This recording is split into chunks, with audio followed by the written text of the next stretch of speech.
Pipe வச்சு போகிறோம். அவங்க நிலம் அவங்களுக்காகவே இருக்கும், அந்த பைப் வச்சுக்கிறோம். அதில் கொஞ்சம் பணம் கொடுக்கறதுல கொஞ்சம் தகராறு, கோர்ட்டுக்கு போயிட்டுருக்காங்க.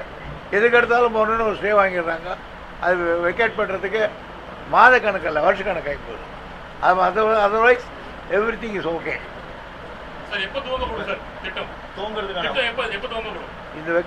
இந்த சொன்ன ஓரிரு மாதங்கள் துவங்குவேன். மேகதாது அணை கட்டியே தீர்வும் கர்நாடகா பிடிவாதமா இருக்காங்க. தமிழக நிலைப்பாடு என்ன சார்? இப்போ அடுத்த கட்டம் என்ன பண்ண போறோம்? கட்டவே விட மாட்டோம். தமிழ்நாடு தீவிரமாக இருக்கிறது. உபநீர் திட்டம் வந்து முதல் கட்டமாக 100 ஏரி சொன்னாங்க. இப்போ 52 ஏரிக்கு தண்ணி போயிட்டு இருக்கு. இன்னும் விரிவாக்கம் பண்ணி சேலம் மாவட்டம் முழுவதும் எண்ணிக்கை நடவடிக்கை சார், இது இன்னும் சில பேர் அதெல்லாம் சொல்ல வேணாம். சில ஏரியே இல்லை, அந்த கணக்கெல்லாம் கணக்கு பண்ணிருக்கோம். 100ன்னு சொல்லிட்டாங்க. 100ன்னு சொன்னதுக்காக ஏரிகளை தேடிக்கிட்டு இருக்காங்க. அது மாதிரிலாம் இருக்குது. ஆனால் அது வந்து ஒரு நல்ல திட்டத்தை குறை சொல்லி இருக்க வேண்டாம் என்னுடைய நல்ல நேரத்தில். தான் சொன்னேன், நான் இது விரிவாக்கத்தில் வேச்சியாரியும் சேர்த்துருக்கணும். சேர்த்துருந்தால் இந்த பிரச்சனை வந்து கொஞ்சம் சால்வ் ஆகிருக்குன்னு சொல்கிறேன். இல்லை, இப்போ கிழக்கு பகுதியை இணைக்கணும். நாங்கள் இப்போ நம்ம சரபங்காவை விட்டு இந்த வசிஷ்ட நதி வரல இந்த திட்டத்தை கொண்டு போனால் நல்லா இருக்குன்னாங்க. சேலம் மாவட்டம் முழுவதும் எல்லாருக்கும் இது ஒரு பெரிய நியாயமான கோரிக்கை தான். இவ்வளோ தண்ணீர் வழியாக போகிறத பார்க்கும்போது மக்களுக்கு என்ன தோன்றும்? இவ்வளோ தண்ணி போதே நம்மெல்லாம் இந்த மாவட்டத்தில் இருக்கிறோமே, நமக்கு இது வரலையேன்னு கேட்குறது நியாயம் இருக்குது.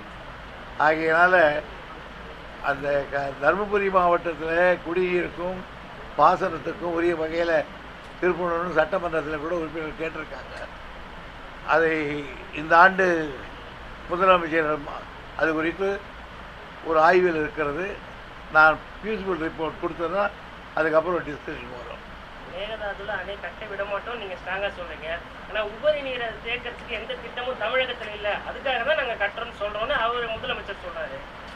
எங்கள் உபரி நீரை நாங்கள் தீக்கிறோம், நாங்கள் பண்ணிக்கிறோம். நீங்கள் உபரிநீரை தீர்க்கிறத தப்புன்னு சொல்லி கோர்ட்டு போயிருக்கீங்க. அது என்ன உபரிநீரை நான் இப்போ சலபங்காவிலையும் வர்றதுன்னு பண்ணுறேன், அதில் தப்புன்னு கோர்ட்டுக்கு போயிருக்கேன். அது என்ன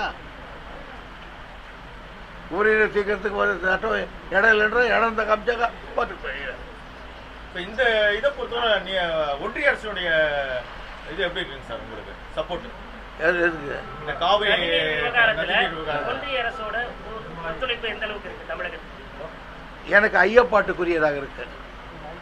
ஏன்னு கேட்டீங்கன்னா, இப்போ அவங்க வந்து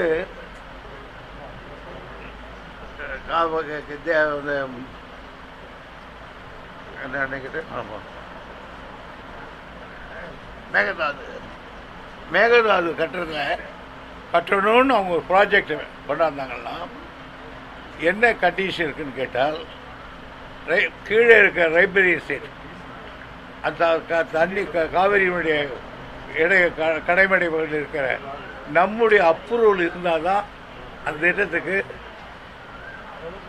அப்ரூவல் கொடுக்க முடியும். அதுதான் முறை. ஏற்கனவே ஒரு முறை நம்ம கேட்காம அவங்க ஒரு ஃபீஸிபிள் ரிப்போர்ட் தயார் பண்ணி கொண்டு போனாங்க. கொண்டு போய் அதை சென்ட்ரல் வாட்டர் கமிஷன் ஓகே கொடுத்துட்டாங்க.